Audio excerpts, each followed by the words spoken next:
My vocals are even. Alrighty. Vocals are even. Yeah. Even vocals. Even vocals are tight. Tight. Tight, tight. Tight. Oh, I should let everybody know we're here. That would help. Yeah. I should do the same. Yep. Just retweet you. All Well, right. no, I don't. I'm not. I'm not tweeting anything. I think I tagged you in it. Yeah, I did. Yeah, but I'm on private, Oh. so it ain't gonna work. All right, a little sip of coffee here.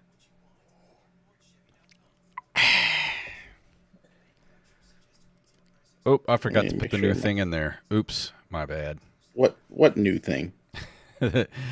Hold on, everybody. I'm doing a thing here. Can I share this? There we go. That's it. Alrighty. Could you text me the link The link for what?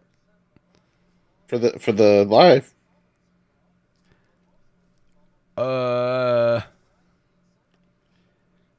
Not at the moment.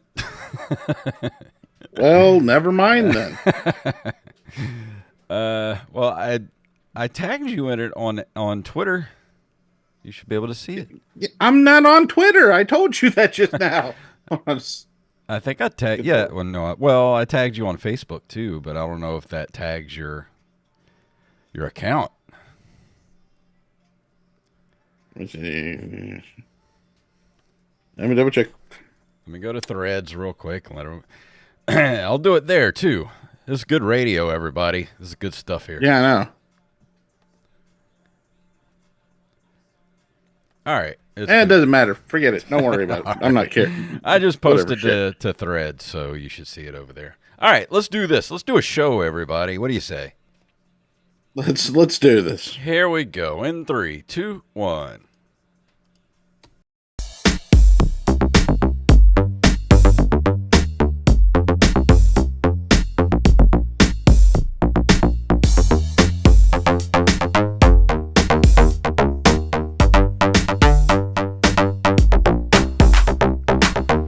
Greetings, programs, and we're back for another episode of the Nerd Cave Retro Show. My name is Jason Robbins. And I'm Wally Phelps. You're not Derek. What happened? No, What happened? I'm not. I am a horrible. If I was Derek's facial structure and everything had to be recreated. Yeah. For like it's one of those Mission Impossible masks. Actually, yeah, this is our Halloween episode, and Derek is cosplaying as Wally Phelps, the real big wall. That's right. On the show. He even changed the voice. It's amazing. But yeah, it's Mr. Wally Phelps is joining us tonight in place of Derek. Derek's going to be taking a little vacation for the month, so I'm going to have some guests come in, some guest co-hosts, and the first one up is Mr. Phelps. So how are you doing, good sir? I'm doing pretty reasonably well. I am enjoying my life right now. Things have been actually pretty good. I mean, aside from like, my back has gone out on me like twice in the last 2 months, which stinks. And but other than that, everything has been fantastic. I've been playing a lot of games. I've been just living the life, man. That's What's your game of choice these days? I don't see you doing Fortnite as much as you used to. No, I do play a lot of Fortnite, but not as much as I used to. And the reason for that is because it's a lot more difficult now, I guess. I don't know if it's, my old ass getting worse, or what it is, but I used to win like 1 out of every 10 games. Mm-hmm. Now I can go an entire season and not win. Wow. And yeah, it's very depressing. So yeah, that's not a good strategy for getting people to stay in your game. No, I did start playing build mode again because I was playing no builds because that's where all the people that I enjoyed playing with played. And I'm doing better there lately. So I'm like, well, why did I leave this to begin with?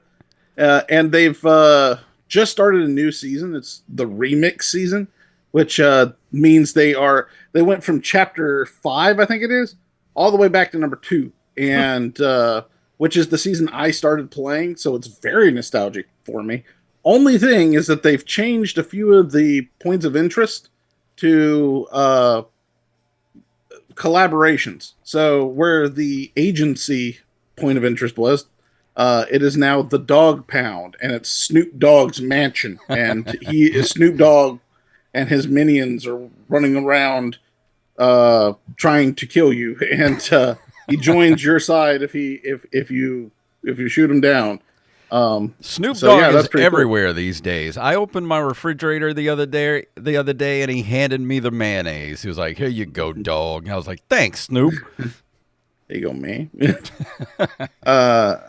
Yeah, it was pretty interesting to see. We knew he was coming to the game, but we didn't know in what respect.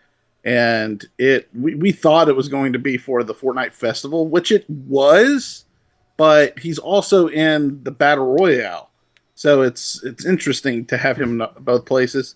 Otherwise, I've been playing that because of the nostalgia, but I've been playing a whole lot of this Evercade that I purchased.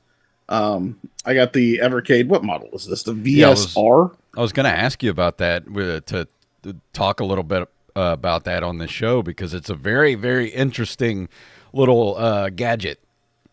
Yeah, it's a lot of fun. It's a little bigger than one of the retro the little mini consoles, and it's got 4 controller ports. It will take non Evercade controllers. If they're USB, you can put in 2 cartridges at the same time and play all of those games. And I've been playing I've been playing a lot of Burger Time. Yeah, I purchased this thing for Burger Time, basically. I like Burger Time, but I like playing the original arcade version of it. I didn't like the Nintendo version of that game. Why do you not like the Nintendo version? I don't know. I just couldn't get into it. I don't know. I like it, but then again, it was one of the only games that I remember from my childhood that I rented and really wanted to go back to as an older person. But Burger Time's really difficult to find on just retro anywhere. You didn't have it on the Nintendo shop. You didn't have it in any compilations that I could find. And when I saw that they had a Data East collection for the Evercade, that's when I was like, all right, I'll spend $100 on that thing. Yeah. And sure enough, it's on there. And I've been also playing Bad Dudes and Side Pocket a lot, because those are also games that I played a lot as a kid. And it's great. It's wonderful. I do recommend it to any retro gamer out there who has a hard time finding games. Some of their games are hard to find also, which is a little bit disconcerting sometimes. But for the most part, I've been able to at least import games because they're all from the UK. So I've got I've got a copy of the Interplay collection coming from the UK right now. Oh, that's cool. And it was only $25 with shipping. And that's not bad for a copy of Earthworm Jim and Clay Fighter on the same cart. So do you think Nintendo is ever going to realize that we will pay them money for this stuff, and they should just, give it to us? See, and this was the proof positive for me, because I was like, let's see how this thing is. And I could not be happier with it. I play it more than my PlayStation now. Yeah. Because there's just so many games that I got with 2 carts, and it came with the Tomb Raider collection. And I started playing it, and boy, those graphics do not age well. No. And in fact, I played it for almost 30 minutes the other day, and I'm like, this is boring. This is what I liked when I was 14 years old. Well, that's all we had. What's going on? I mean, plus at the time, that was cutting edge at the time. That was like, holy crap, games are never going to look better than this. Then you look at it Right. now, it's like, ooh. It's so funny because the thing is like picture perfect for what it looked like on PlayStation. Yeah. Which means that it looked like crap. And like if those cut scenes at the beginning are so dated. Oh my god. Yeah. It was like whoo, the acting was mwah. It deserves to be on Hollywood Babylon's the what is that thing called? The exquisite acting because of how ridiculous it is. The guy's southern accent. If you ever I wish I had a clip of it. At the very beginning, there's a guy with a southern accent talking to Laura, and it is so hilariously bad that I was like, "Wow, they could have gotten anybody for this." And then they went with this guy. Mm-hmm. Yeah, it's great to relive all these memories. That's why it's so hard for me to go back and play that era of games, just because the graphics are so bad. Like, I don't mind PS2 and up, I'm fine with, but man, you go back to the original PlayStation and N64, like, it's just tough. Yeah. It really is. And they have the Legacy of Kain games that just came out on it, and I was thinking of getting them, and then I'm like, but they're PlayStation games. I don't know if I want to do that or not.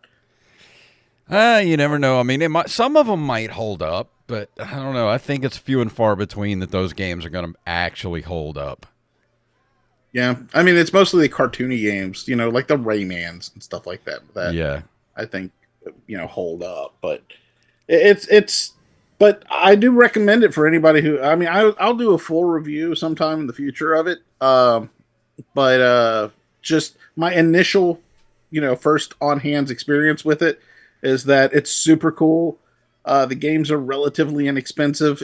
I mean, I want there's some that are out of print that are in the hundreds of dollars now, but the majority of them are around $25-$30. Yeah. And you get multiple games on each cart. Oh, that's cool. Well, yeah. I mean, how much did that Evercade run you? The one $100. That's not bad. That's not bad at all. And it came with 3 games. Huh. 3 games and a controller. It didn't have a power brick, but I've got a thing. It has a USB chart, like the mini consoles did. So that's not such a big deal. I have a thing that I can plug that in directly, and it works fine. Yeah. Well, that's cool. So anybody out there, if you need something to play some retro games on, and it's handheld, so go pick it up. You can get a handheld version of it. This isn't handheld. This is the... I thought you got the handheld one. No. This is the one that I hook up to a TV. Oh, and cool. Another thing, the games come in a very handsome little clamshell box, like the Genesis games did, and they have like instruction manuals and all that kind of stuff with it. So it's awesome. I highly recommend it. Awesome. So far. Hell yeah. Well, I might pick one up around the holidays, so it might be a Christmas present to myself. I would 100%. You would not hate it. I mean, plus it's HDMI, so you don't have to worry about weird connectors. You don't have to worry about having a cathode ray television. Yeah. You could just hook it up, and it's super simple. Has a lot of options in it. You could actually stretch out the game. You can upscale it. You can put scan lines across it. I mean, it's a lot of options, a lot of ways to play, and I really enjoy what I've done so far with it. Well, I think you've sold me. I think I'm going to get one. Excellent news. Excellent news. But we got a few news stories to get to. You want to jump into it? Oh, yeah. Let's do it.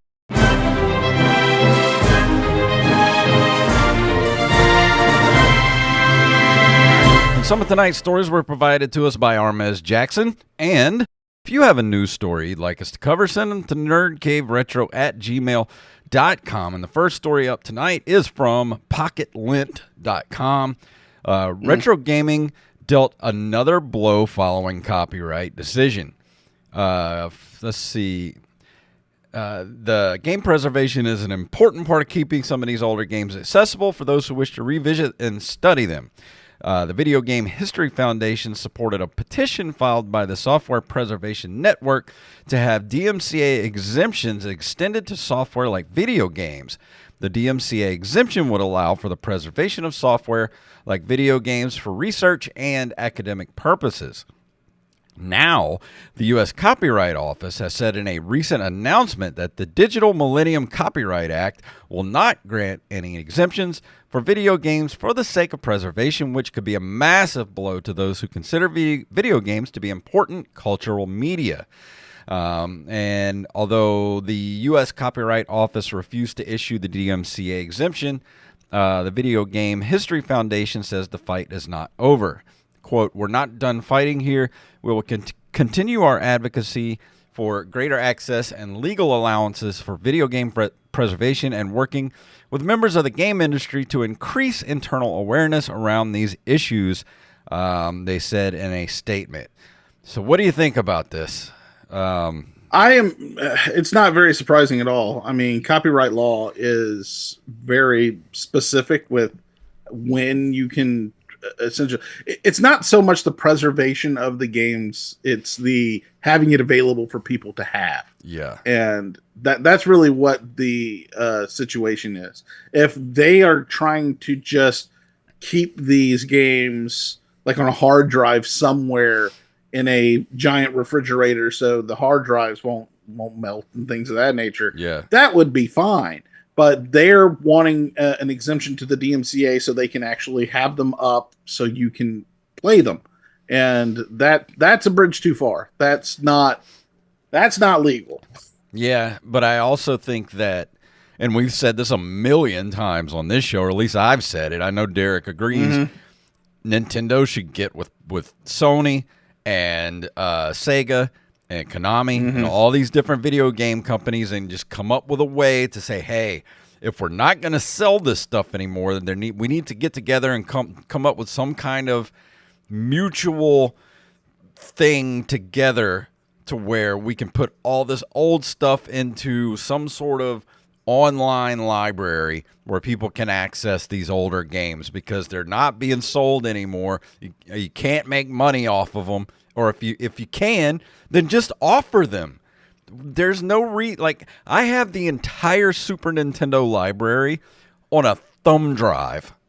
On a thumb drive. So there's no reason why all these games shouldn't be available in some form or fashion online.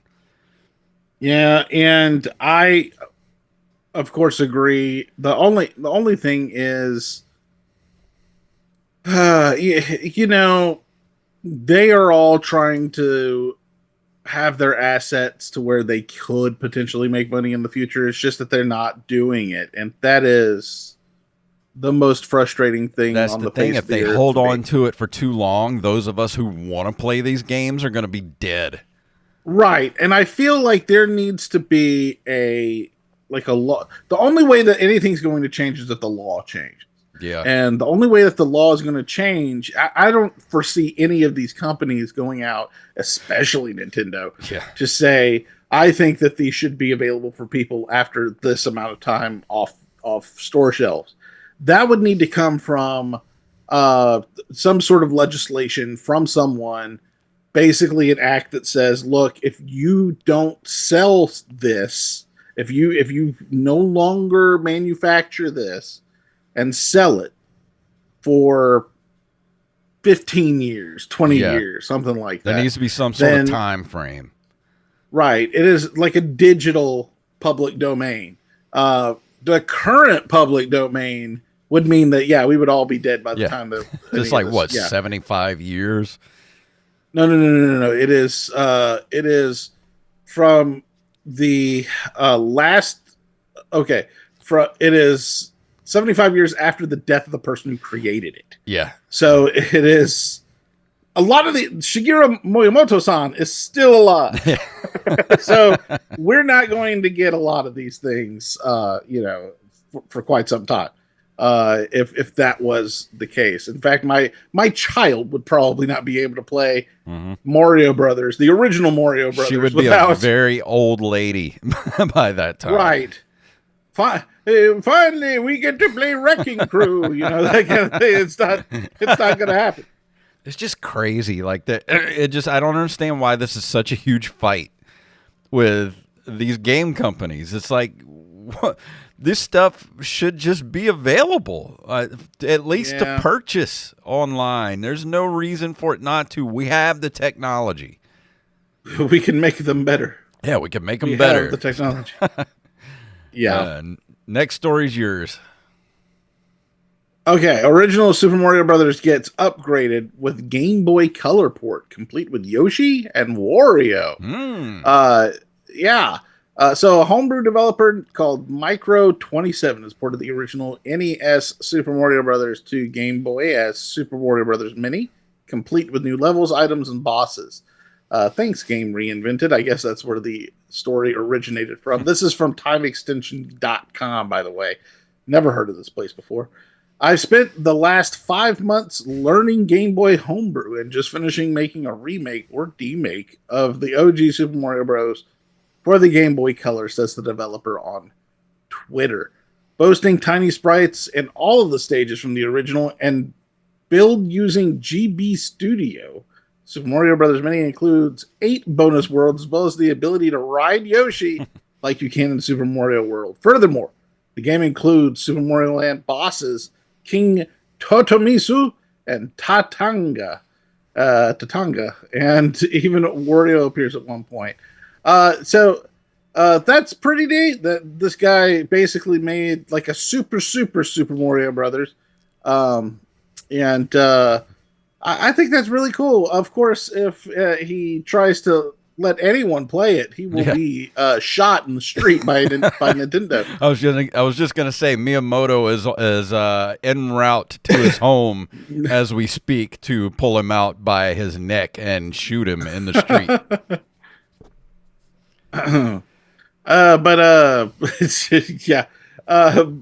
But this reminds me. Have you watched Brooklyn Nine-Nine by any chance? No, I haven't. There is a running joke where Jake Peralta, his nemesis is Wario, and like it just gets mentioned offhand every so often. And I think that's one of the funniest things. I just was thinking of that. And if you want to risk the ire of Nintendo and download a version of this game, just go to the link in the TimeExtension.com article, and you can download. Oh no! So you can I didn't download see it. that part. I wouldn't tell them that. You didn't hear it from us, though. But just beware. Nintendo can be quite litigious. And this next story is from TheVerge.com. Can Nintendo's Alarmo run Doom? The question that's on everyone's minds. But you know what? Mean, it can. They can run Doom. Yeah, I mean, they can run Doom on anything. What are you talking about? Yeah, I think they started running Doom on the bottom of my shoe the other day. They can run it everywhere. I once saw Doom running on a refrigerator the other day. I mean, it doesn't seem too. It doesn't seem out of the realm of possibility. Hacker Gary Obernicht, I guess it's how you spell that, how you pronounce that, who recently figured out how to run custom firmware on the Alarmo, did a video posted to Mastodon and their X account yesterday. In it, they play by turning or pressing the mushroom-shaped blob on the top of the Alarmo to move and pressing the other buttons to shoot or open doors. He said it's possible to load the shareware version of Doom entirely from USB without modifying the Alarmo, and they put the software and instructions for running it on GitHub, so almost any sufficiently knowledgeable and determined Alarmo owner can do it, too. Best of all, it can be done without opening the alarm clock up at all. That's pretty funny. And the thing that gets me about that is they do that just to see if they can. Yeah. And at this point, I don't think... I think it would be... I think it's... I don't know. It just feels like why at this point? Yeah. I mean, we know it's possible. Yeah. Uh, Do you think in 100 you know, years people are still going to be running Doom on just random yes, objects? 100%. There's going to be like a sniper rifle with an AI powered scope, and on the scope itself, they're running Doom. Yeah. And this next story I figured you'd like to do since you like to Look, yell about Nintendo too.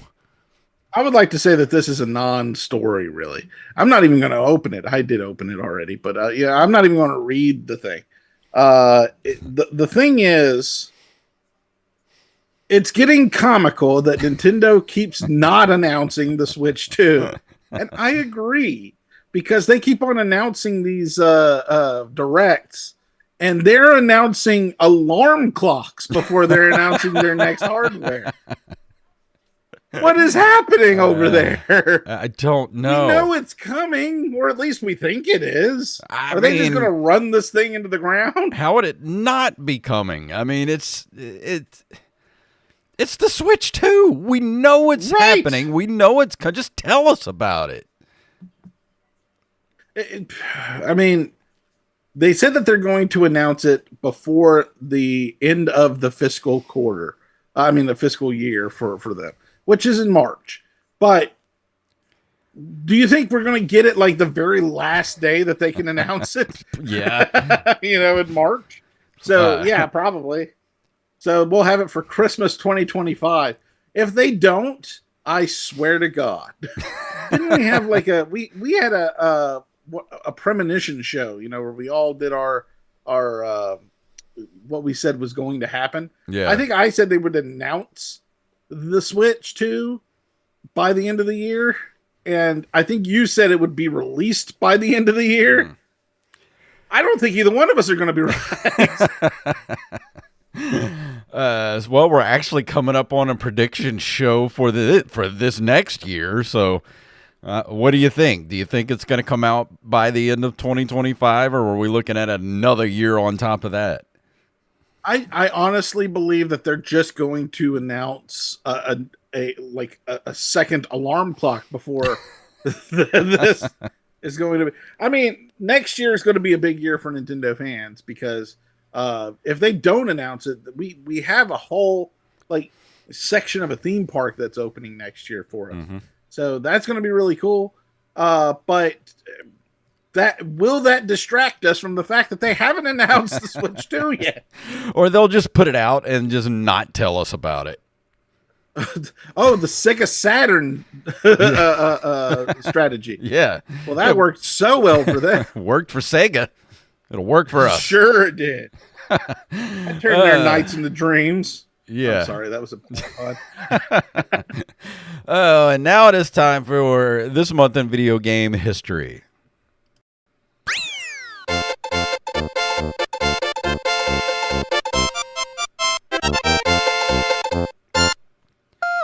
In November of 1982, Konami releases Time Pilot for arcades in Japan. Do you remember Time I am Pilot? a big fan of arcades in Japan. Time Pilot, not so much. I don't know what that is. Yeah, I don't remember Time Pilot. I remember the movie. Wasn't that a movie? I do remember Time Pilot. It's not a good game. I think that was in the what's it called? The skating rink. I think Time Pilot was the game that was behind the hockey, between the hockey machine and the pool tables. It was in the very back. I don't remember. Right there that. next to where the Super Mario Brothers was. Not Super Mario Brothers, the Mario Brothers. It was Mario Brothers machine back there. I don't remember it. I don't remember it being in there. Well, that's outrageous. It was awful. It was not a good game. But 1986 November, Sega releases Alex Kidd in Miracle World. It's the first game in the Alex Kidd series created for this character, and the most popular of the Alex Kidd games. That's a lot of words to say that Alex Kidd was not popular. Yeah. Another failed mascot attempt. Yeah, well, 1986, that's one of the early attempts at another mascot type game. Let's see. November 19th of 1998, Valve releases Half-Life for Windows, PS2, Mac OS X, Mac OS and Linux. You want to talk about a company that puts out releases like Nintendo releases consoles. People are still waiting on Half-Life 3 after 20 years now. Valve has released 3 consoles since since the Switch came out. The Shield, which is an NVIDIA thing, but it had Steam OS on it, and the 2 Steam Decks. So what the hell are you doing, Nintendo? But November 22nd of 1999, Rare releases Donkey Kong 64 for the Nintendo 64 in North America. Let's hope you got the expansion pack. Mm-hmm. Make it look better. No, it wouldn't run without it. Oh, really? Yeah, you had to have the expansion pack or it just would not work. Okay.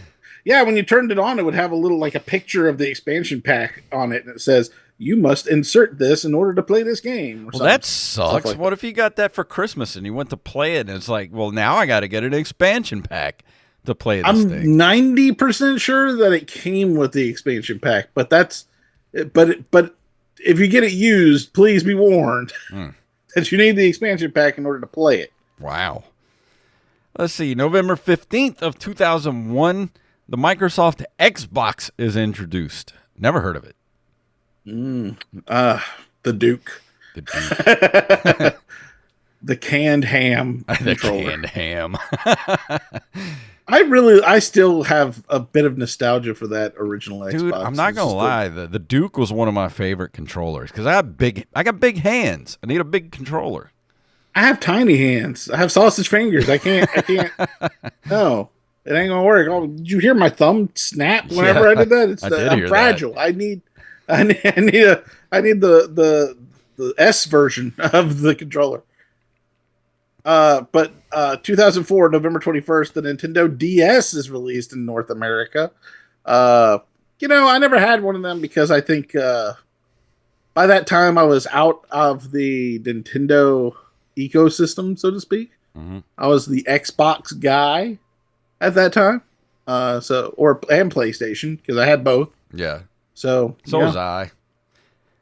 Yeah, I was not. I never got into any handhelds until the Switch came out. Well, I think I actually bought a Game Boy SP whenever they did the special edition NES edition with a copy of Excite Bike, and that was the only handheld I ever purchased before I bought the Switch. I had an original Game Boy, but that was it. Lord, I did not. My neighbor did. And the only reason I knew this is because I got horribly sick at school one day. And my neighbor was apparently our emergency contact if my parents weren't available. Okay. And yeah, so my neighbor came and picked me up and they handed me the Game Boy and had me play it on the couch until my parents got home. That was nice of them.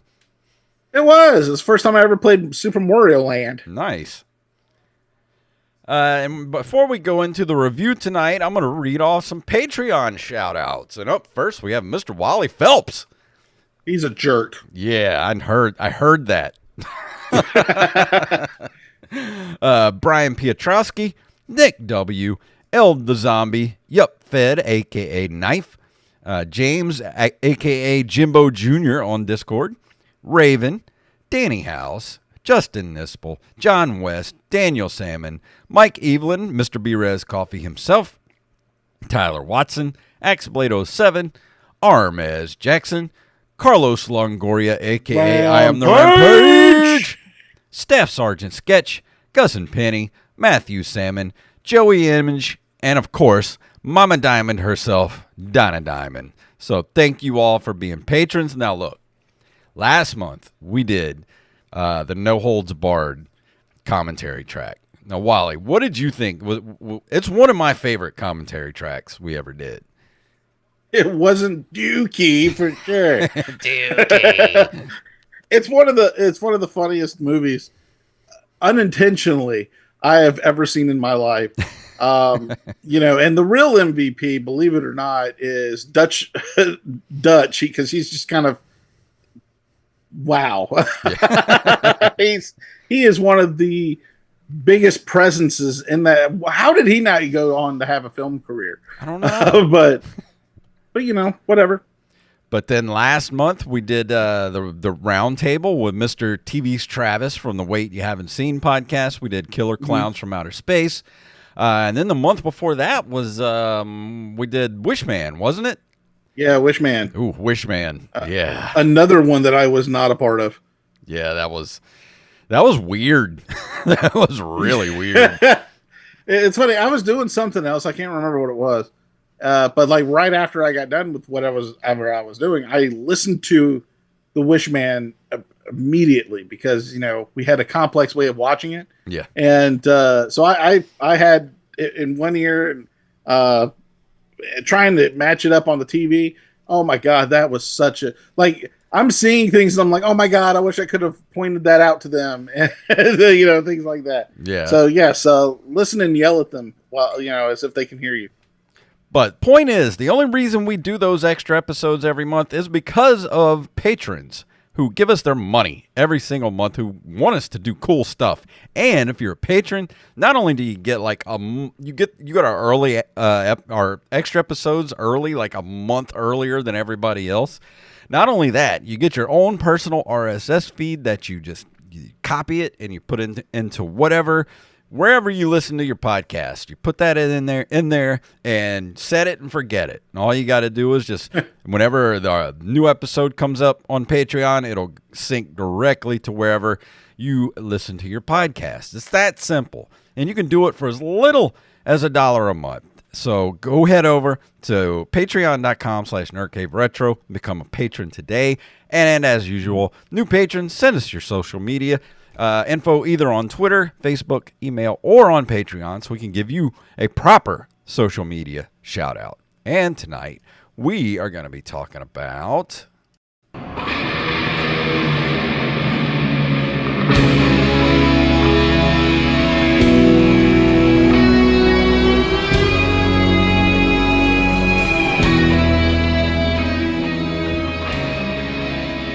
Warhammer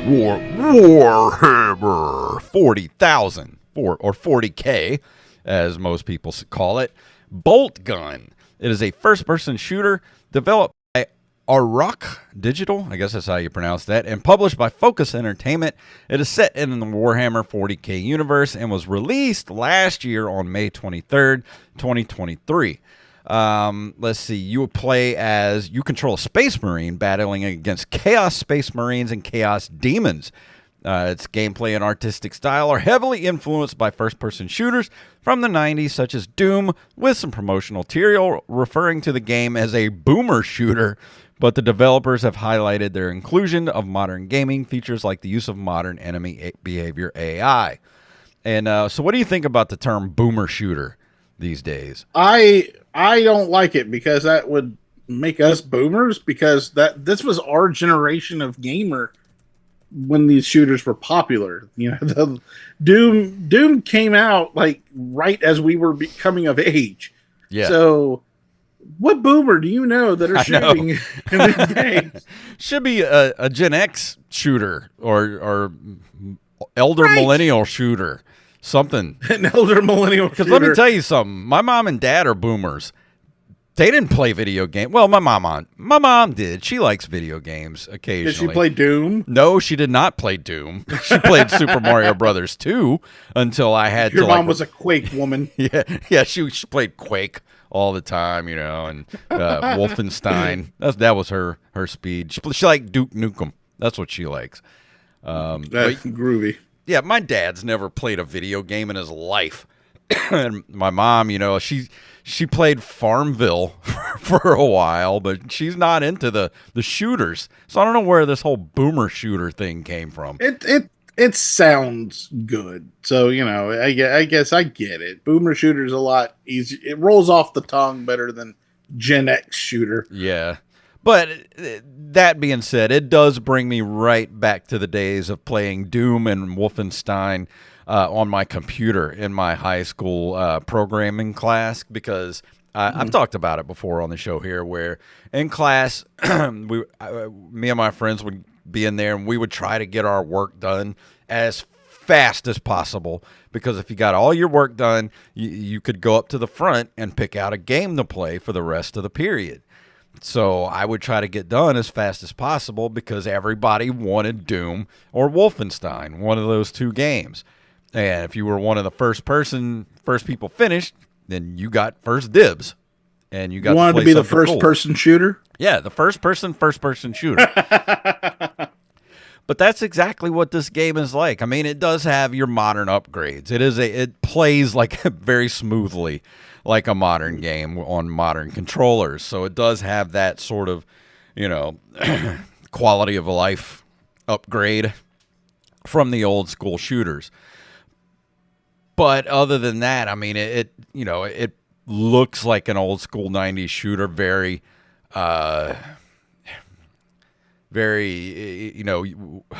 it's got that retro look to it. Yeah. Not pixel. Well, yeah, pixel graphics, but not polygonal. So it's still in that Doom style. But like I said, it does have the modern conveniences to it. So it's sort of like if the Xbox Series X had existed in the 90s, this is the game that would have been on it. Like if the art style never got any better. Yeah, exactly. It's like if we'd have stayed with that art style, that's what it would have looked like now. Interesting. But the music's great. The music, and Mushmouth talked about in the chat room, he said that the music was really good. That song sounded really good. It was rad. Like, yeah, it's pretty metal. This whole game is just metal. Nice. Yeah, this game is basically like an 80s album cover, is what it is. I have you ever played the Warhammer tabletop game? This is the first thing. Well, other than I did play some Space Marine back on Xbox 360, but other than that, I've never played anything Warhammer. And this is kind of me dipping my toes in a little bit because our community manager, Daniel or Bethany Fox, our community manager over on Discord, is a very huge Warhammer fan and has been trying to get me to dip my toes in a little bit, and this is me kind of dipping my toes into that water a little bit.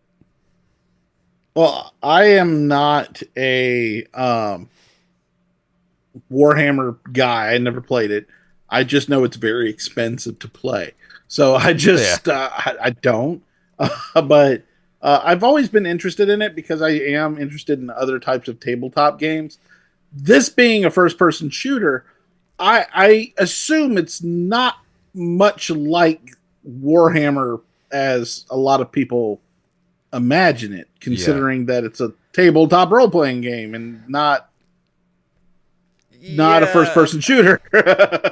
I mean, you're just kind of, like I said, it's basically just dipping your pinky toe into that universe where you kind of understand that world a little bit. Baby steps. Yeah, baby steps without having to just jump in full steam. Because if you do, the lore. Yeah, if you just, this is like jumping into an Olympic-sized swimming pool of lore and characters, and it's like if it would be like trying to drink from a garden hose if you tried to just, and that's what it's felt like trying to get into Warhammer.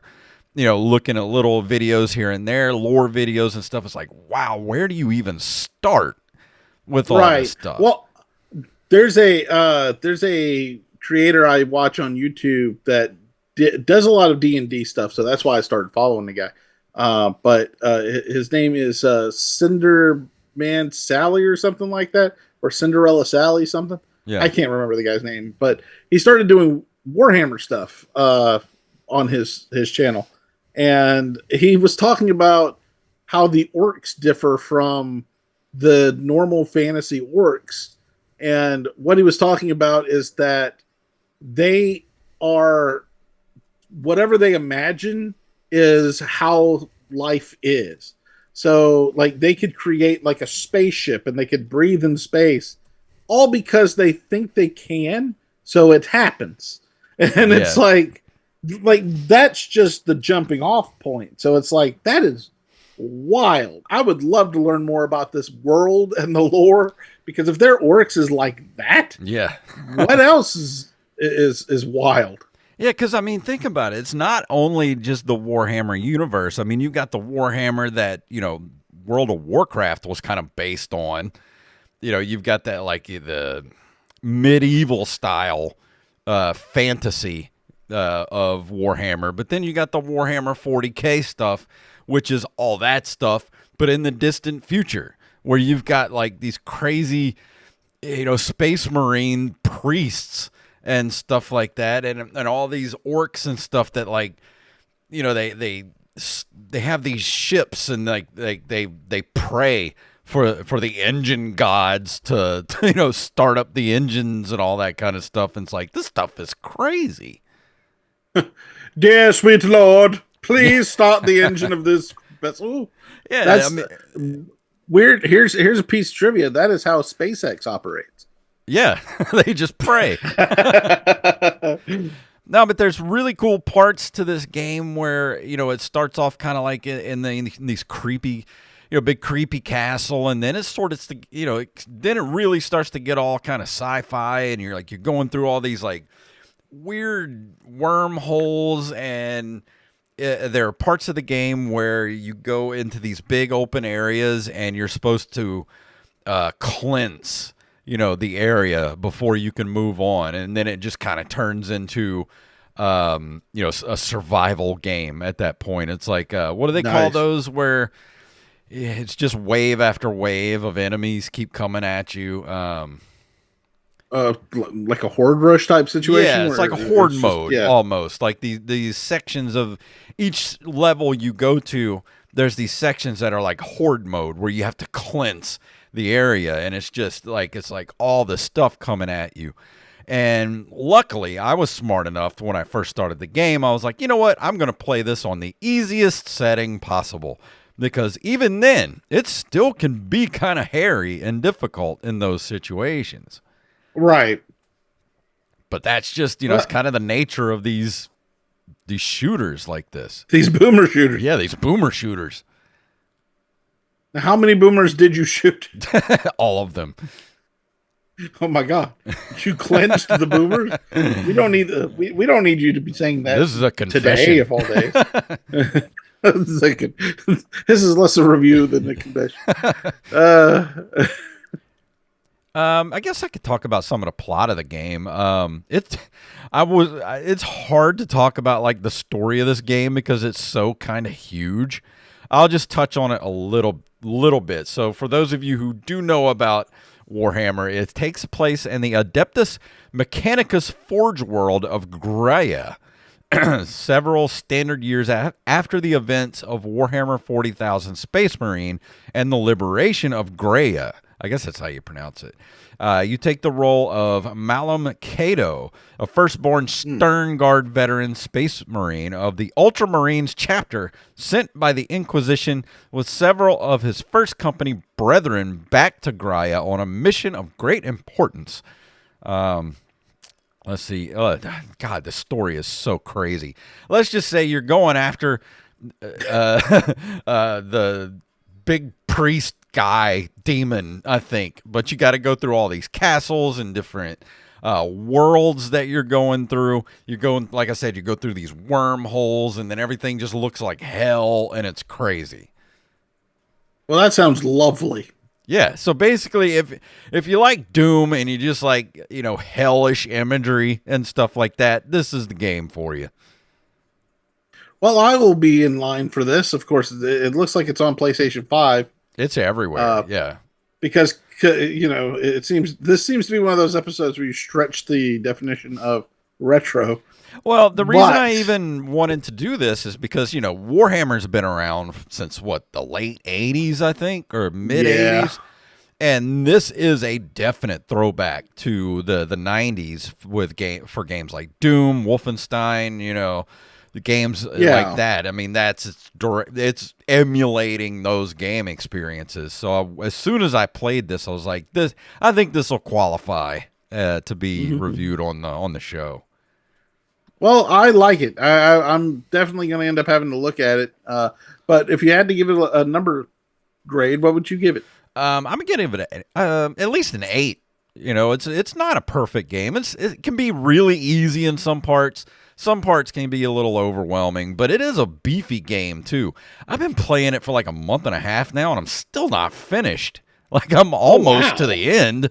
But God, literally when I thought the game was ending, I thought I was at the final boss, and then it just kept going. And I'm like, this game never ends. This is the game that doesn't end. But if you're interested in playing it, it is on Microsoft Windows, Nintendo Switch, PlayStation 4 and 5, and the Xbox One and the Xbox Series X and S. And it is available for free. Well, not for free, but it's on Game Pass. That's where I played it at. Oh well, shit! I'm going to be able to play it. I'm sorry, I said a curse, but I'm going to be That's able all to right. play it. Yeah, if you have Game Pass, it's on there. You can go play it right this second. Heck yeah! But I highly recommend it. Just see if there's anything else. Is it on streaming? Let me see if it's on streaming. Just like yeah, I just wrote in here, it has a creepy vibe to it. And I know it's a little late for the spooky season, but this was a good game to play for the spooky season because it's kind of right in there with the spooky vibes to it. Well, I love me some spooky vibes. So go for Uh, it. Go play it and let me know what you think about it because I enjoyed it. I'm still enjoying it as I continue to play the game. So yeah, that's exciting. awesome. Well, that's going to bring us to the end of the episode. And Wally, thank you for hanging out with me this week. Oh, it's an absolute pleasure. Haven't done this show in quite some time. As far as the actual show, I on most of the special episodes, Yeah. but and it, I'm glad I have somewhere to talk about the Evercade. Yeah. Well, That's really that was the first thing I thought of when I was like, maybe you should just review the Evercade. But I was like, nah, we'll just talk about it up front. well, yeah. I haven't really played a whole lot of it yet. I mean, because I played maybe 2-3 hours on it, but like I said, it's been a lot of fun. So I just wanted to tell everybody, hey, that feeling you get when you had like the Super Nintendo for the first time and you opened it up and you see how it's boxed and you're like, oh, look at all the stuff that's in here and it's super cool. You plug it in. It had that same level of nostalgia factor. The only thing that I didn't like about it is that there was an update I needed to do. Yeah. But hey, neither of the games needed an update. So, hey, that was cool. Well, that's cool. Well, tell everybody about the new podcast that you and Rampage are doing, where you guys make fun of me every single week for at least a couple of minutes. Yeah, I mean, we don't. I don't think we did that the last time, but what we do is a show called Ready to Believe You, and what it is, it's a paranormal podcast. We also talk about Ghostbusters occasionally, if there's any Ghostbusters news, because it started out as a Ghostbusters podcast, and then we realized that there's just not enough Ghostbuster stuff to talk about. Yeah. So what we do is we try to interview people who have had paranormal experiences and tell them whether or not they're mistaken. we try to give them a rating as far as, well, this is how likely it is that your haunting is a haunting, because if there's anything that we can think of that could explain it, then the level, the quality goes down. Yeah. I think the most compelling episode we had was the Maria episode. I said this on the special episode. That was a really good episode. I really feel like that was the most compelling evidence that we heard, because it was two people telling the same story, and it was very close to the same. The only difference is that one of them saw more of it than the other, and they didn't know that. The other person did not know that the other person saw more of it until after we had this conversation, and it's fascinating. You can also look at the episode with the mishaps. That's another great episode to jump off of. So if you want to leap into it, those are the two episodes I would definitely recommend the most, to give you an idea of what we want the show to be. And hope you give it a listen. It's at linktree.com/ R2BY. That's the number 2, R2BY. And I'll put that So, link yeah. in the show notes. So all you got to do is click it, and it'll take you right there. Yes, And absolutely. Wally, I wanted to show you something. I went to Spirit Halloween the other day. And, Oh my God. I got you a Ghostbusters sign. Well, you know what? I'm going to tell you what I got you. I bought you something also. It is a book bag. Oh, yeah? It is a BlizzCon book bag. Oh, yeah? That's cool. Yeah. I Awesome. saw somebody was selling it online, and I'm like, shit, I'm going to get that from Jason. Well, yeah, we went to Spirit the other day for the 50% off when they were shutting the store down. And they were getting rid of all these signs. So I saw the Ghostbusters. I was like, I'm going to get that for Wally. And then I have a giant Beetlejuice sign that I'm going to put above the TV next year for Halloween. Dude, it's That's so pretty awesome, too. It's so ridiculously big. Like, you're going to come over to my apartment and be like, what the hell? You have to dress like Beetlejuice the entire season. Yeah. Hey, how's it going, everybody? But it's awesome. I got it all for like $4. All of it. It was crazy. So today we're going to be talking about some video games. Yeah. Hey, I had a Zagnut the other day for the first time. You ever had one? Yeah. It's pretty tasty. I liked it. Yeah. It's one of those candies you do not ever hear about, but yeah, they're pretty good. It's an old person candy, but it's good. It is, yeah, like a Zero bar or something. Yeah. You know, it's not old person candy like the peanut butter taffy or you know, a Werther's. candy corn or something that's like that. Werther's, but it's up there. You know, Charleston Chews. Yeah. Or those strawberry candies that just appear in the candy dish. No, they don't sell them. Yeah, I was wondering, how do you get those? Like, do you They have just to grow. do you have to be a grandmother and they just appear in your candy dish, or do you have to be a certain They just age? show up. Yeah, you turn 50 and all of a sudden there's like a crystal candy dish of strawberry The government candies. issued strawberry candies. Just shows up at your door. That's funny. But yeah, that's gonna do it for this week. Wally, thank you for hanging out with me. And next week, we have Mr. Jacob Craig is going to be filling in for Derek with a review for Tony Hawk's Pro Skater 2 for the PS2. And if you want to get to know Jacob, go check out the Open Micers podcast, openmicers.com, at Open Micers everywhere. We've had a lot of really great guests over the last few months. We just dropped our Halloween episode where Wally wrote our our trivia questions. It's called Trick or Treat Trivia. And for you just have to watch it. We got trivia questions, and then whoever lost the round had to each bag, there were bags set up, and inside the bag was a trick and a treat. Whoever won the round got to pick what they were going to eat, and then the loser had to eat whatever the trick was. And there was some nasty stuff in there. There were dog treats. Jacob got dog treats for us to eat. Thank goodness I won that round, because I wasn't about to eat dog treats. And he said that was the reward, and it was the ones that are. Look, I'm not going to go into it. I don't want to spoil it, but that was some funny stuff. The mustard flavored soda was funny. All of that. But the one thing I have to say is that one of you lost on movie directors so quickly that I was like, maybe that should have been the first question. Because I was trying to do it in order of how hard they were. Yeah. And that last one definitely did trip you both up. Yeah. Because it's like, we don't know anything about theme parks. I mean, I know about the Halloween Horror Nights, but I don't really pay attention that closely to it. Right. So and then we didn't have an answer sheet. So it's like Jacob's fiance I was like, had to Google what? Yeah, it.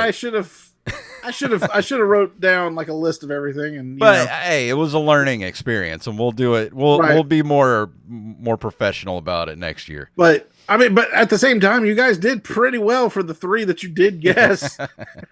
Rampage in the chat room says his fiance said she's a nanny. You get the strawberry candy at Walgreens. Well, Walgreens just appear out of nowhere, so I Yeah. guess that makes a whole lot of sense. Actually, they're disappearing lately, so because our Walgreens has disappeared, Yeah. so yeah, it's so yeah, we still don't have a place to get them because that's gone forever. But that's going to bring us to the end of the episode. Thank you all for hanging out with us. I'm going to play some music here. And if you want to email us at nerdcaveretro@gmail.com. Nerdcaveretro.com is our link tree, and that includes all our social media, our Patreon, merch shop, ways to give us money, all that good stuff. Or you could just go straight to ncrmerch.com, and over there we have t-shirts, hats, magnets, bags, mugs, and all kind of designs. So go over there, check it out, get whatever you like. And if you can't do that, can't be a patron, you're like, man, I'm broke. Times are hard. I get it, dude. I get it. Just go leave us a review. It's free. And or a 5-star rating on all podcasting platforms. So before we get out of here, Wally, tell them what it's all about. Live long and smoke meats. Yes. You're going to have to listen to an earlier episode to understand that.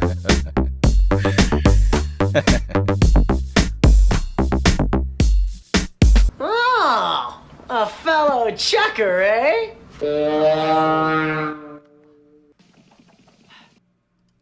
And that's an episode. Another one in the can. Oh, IR Monkey, you got it right at the end. Oh. We look forward to having you. Now you'll never hear the show. It's not being released. That was a one shot that we did here for YouTube. A one and only. It's like the early Doctor Who's once, and then they'll just delete the tape. Speaking of that, did you hear that they found some this was a couple of years ago. They actually found some lost episodes in like Africa or something like that. Yeah, it was in Zimbabwe or something because they don't know how they got there. No. They're thinking that, from what I understand, that they were intended for a different country because the way that the BBC used to do things is they would mail the tapes to different places that couldn't get the signal from them, and that's what these were. And generally, those stations would delete the tape too, but it's just randomly in Zimbabwe. It was like 4 tapes, I think it was, of the Second Doctor. Yeah, and it's wild. It's crazy. They also found some in a church basement. I heard that one too. Yeah. It's not as weird because the BBC owned the church. Yeah. But yeah, but the thing is like when you have, I mean, I can understand the one in Zimbabwe because it would be more preserved because it's drier climate. But if you have like a church in England in the basement, like how did that notoriously moist England? And that reel-to-reel tape is tends to mold pretty quickly, right? So it's lucky. That stuff's lucky to still be around. It absolutely is. I hope they find the rest of them too. I know that they've animated some of them that still had the audio because the audio is still around for some people because they'll, back in the day, kids, they used to take audio cassettes and tape their favorite shows off of the TV. Yeah. Because that's the only way you could have preserved it. There weren't any Betamax or VHS out there, and the people who had them spent $1,200 on them. Yeah. And that's 70s and 80s money. And it's wild to hear about how they're going about preserving these things that were essentially trash to the people who made them. Yeah. Because I mean that's all it was. That's why you hear about, sets and things burning down and stuff like that on purpose because they were like, well, nobody wants this. Yeah. It's like all those animation cells back in the day. Right. They would just destroy that stuff. Like, are you crazy? Yeah, in the 80s and in the 80s and 90s they actually started selling them individually, and you can actually find them online now. But before that it was like they would just toss them out by the handfuls until Disney realized you could sell them in the late 80s. And it's like, well, shoot, we could here's some tailspin you can get for like I think it was like $25 a piece. Yeah. It's like, that's not bad. Yeah, I would no 100% buy that. But nowadays it's a little more expensive than that. Yeah, I wish I would have bought those real Ghostbusters cells I saw at Wizard World back in like Ooh. 2010, I think it was. Look at that. IR Monkey says that Oh, they have Transformers cartoon cells. that's awesome. That's more than meets the eye right Yeah. there. And on that note, we're going to go ahead and get out of here. So thank you all for hanging out with us. And Wally, thank you for being on the show tonight, sir. Oh, it's a pleasure. Again, like I said, I really enjoy it. Well, thank you all for hanging out. And what? I was going to ask you, do you want to be on Ready to Believe You on Thursday? Are you busy? Let me get back to you on that. Okay. I'm just looking for somebody. Okay. I'll let you know. Well, thank you all for hanging out with us, and we'll see you next week.